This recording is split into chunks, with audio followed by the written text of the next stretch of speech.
We're not afraid of you. That was the message Angelo Myer, a 26-year-old transgender man and PhD student in New York, had for incoming U.S. President Donald Trump. Someone who, while on the campaign trail, repeatedly said he would end gender-affirming surgeries in healthcare and vowed to ban transgender female athletes from participating in women's sports. They're not into the transgender operations. They're not into men playing in women's sports. When Myer found out that Trump had won the U.S. presidential election in November, he headed to the Lesbian, Gay, Bisexual, and Transgender Community Center in downtown Manhattan for support. Without the care I have now,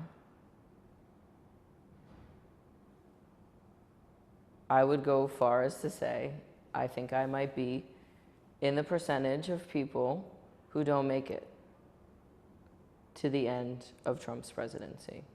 Currently, the future of gender-affirming care for minors is in the hands of the U.S. Supreme Court in a case where the Biden administration is challenging Tennessee's Republican-backed ban on gender-affirming medical care for people under the age of 18.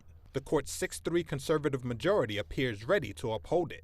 The question is, who's best to make the decision? Dr. Carla Smith is the CEO of the Lesbian, Gay, Bisexual, and Transgender Community Center in New York City. It's the individual that's best to make the decision about their access and their doctor or whomever they're trying to access support from. I don't necessarily know that the federal government making that decision is a good idea, but I certainly don't think that we should have differences between the states. While Trump repeatedly pledged to roll back rights for transgender Americans during his campaign, it's still unclear what policies he might impose. Camilla Rueda is a 29-year-old transgender woman who became an information and referral specialist at the center. We all have power, and we all need to continue to support one another. We need to continue to build community with one another, to love and support one another.